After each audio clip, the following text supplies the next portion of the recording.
김동서바 인사이트의 시간입니다. 곧장 만나 뵙고 전략 여쭤보겠습니다. 안녕하십니까? 네, 안녕하세요. 네, 미국이 또 멕시코를 불법 이민자 문제로 치면서 뉴욕 장도 흔들렸고요. 전체적인 심리가 살짝 위축되고 있는데요. 어떻게 보시는지 또 6월장 전략까지 함께 해주실까요? 걱정이 되는 부분 중에 하나인데요. 이 중국과 무역 협상이 타협이 되지 않은 상태에서 주변국의 관세를 건드리기 시작했다라는 게 문제죠.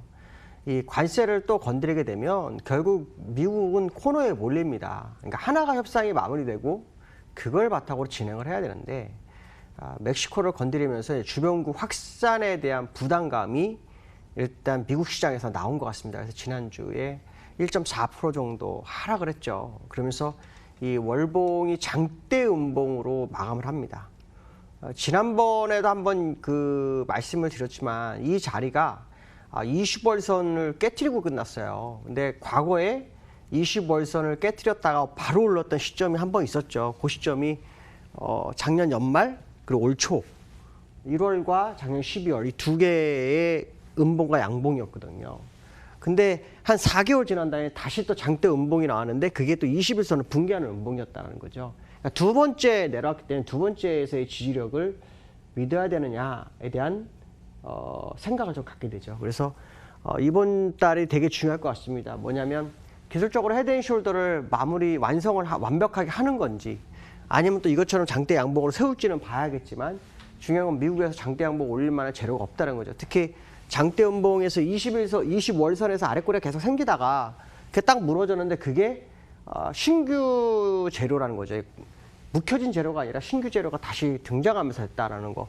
그것은 결코 미국 시장에 도움이 되지 않는 상황일 것이다라는 생각을 해봐야 될 것 같고요. 그로 인한 시장의 불확실성이 좀 커질 수 있다. 오늘 사실 시간외에서 0.6% 정도 또 S&P가 빠지고 있어요. 그러니까 상당한 격전이 시작됐고 매수 매도 균형점이 20월선을 기준으로 살짝 무너지면서 투심이 약간 엇갈릴 수 있는 그런 상황까지 온 게 아닐까. 물론 뭐 6월달 좀 지켜봐야 되겠지만 그래도 G20 정상회담이 다가오기 때문에 기대 심리는 어느 정도 자아낼 수는 있지만 일단 신규 재료에 의한 시장의 흐름은 결국 좋은 상황이 아닌 것 같다라고 말씀드릴 수 있고요. 두 번째로는 일본과 거의 내용이 비슷할 수는 있지만 중요한 것은 뭐냐면 이제 미국의 관점이 아니라 중국의 관점에서 한번 생각을 해봐야 됩니다. 중국이 미국 기업에 대한 블랙리스트를 작성합니다. 이건 상당히 좀 의미가 크죠. 왜냐하면 이전까지는 미국 기업에 대한 블랙리스트가 없었어요. 물론 있었겠죠, 내부적으로. 그러나 밖으로 드러내지는 않았었죠.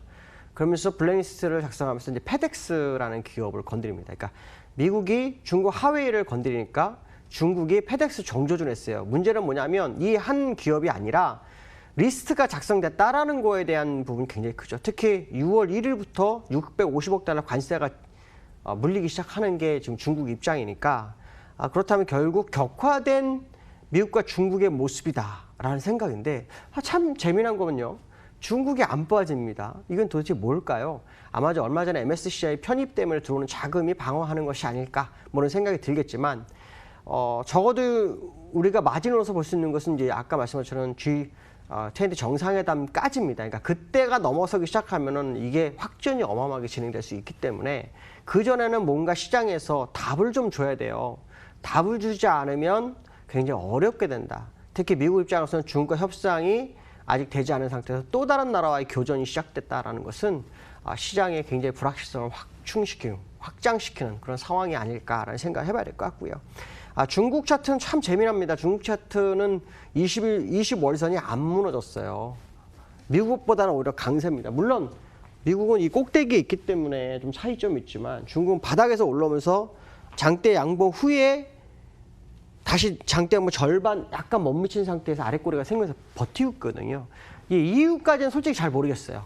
그러나 분명한 것은 뭐냐면 시장에서 한번 버텨보고자 하는 의지를 피력하는 거는 맞다. 그러려면 중국 내에서의 어떤 그 정책적인 이슈를 기다리는 게 아닐까라는 생각이 좀 들고 있기 때문에 그 이슈가 6월이 돼서 지금 시작됐기 때문에 아마도 10일 전에는 나와야 되지 않을까 싶습니다. 그 전에는 나와야 6월 달에 이 월봉이 변화가 다 다르게 올라갈 수 있다라는 생각을 한번 해봐야 됩니다. 왜냐하면 아랫꼬리 상태에서 아랫꼬리를 메워주는 음봉이 터지면 안 되고요. 아랫꼬리에서 양봉이 나와서 두 개의 음봉을 메워주는지를 좀 확인해야 되지 않을까 이렇게 말씀드릴 수 있고요. 세 번째는 이제 외국인 얘기를 좀 해볼까 합니다. 외국인. 사실 외국인들이요.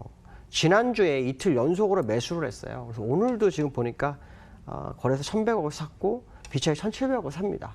그래서 오늘은 수량을 좀 봤더니요.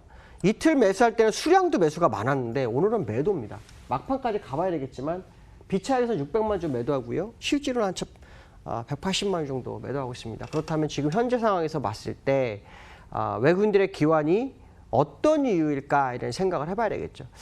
지금 우리가 외국인 기환으로 볼 수 있는 건 딱 하나밖에 없죠. 한국은행에서 소수 의견이 나오면서 이제 금리 인하 가능성에 대한 부분. 자, 문제는 뭐냐면 이 금리 인하가 얼마나 빨리 될 것이냐가 되게 중요할 것 같고요. 되더라도 금리 인하 효과가 커질 수 있도록 규제가 조금 풀어주는 모습이 나와야 되지 않을까. 만약 그렇지 않다면 사실 금리 인하해도 시장의 효과는 매우 약할 수 있습니다. 왜냐하면 기업들이 미국처럼 처음에 금리 인하했을 때 어땠어요? 기업들이 돈을 금고에다 쟁여놓고 투자를 안 하고 버티던 그런 시절이 있었거든요. 그런 모습이 우리나라도 나올 수 있다는 거죠.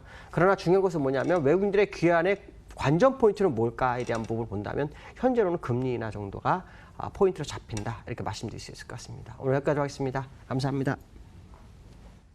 외국인의 수급 귀환 여부, 그 연속성의 여부에 대해서 저희 잘 지켜보면서 대응하도록 하겠습니다. 6월장 시작이라 그럴까요? 일단 유튜브에도 많은 분들이 참여를 해주고 계시네요. 지금 현재 코스피는 0.5% 상승 중, 코스닥은 약보합 흐름이 이어지고 있습니다. 6월의 시작, 5월보단 조금 낮길 바라면서 저희 여기서 인사드릴게요. 내일 이 시각 뵙겠습니다. 시청해주신 여러분 고맙습니다.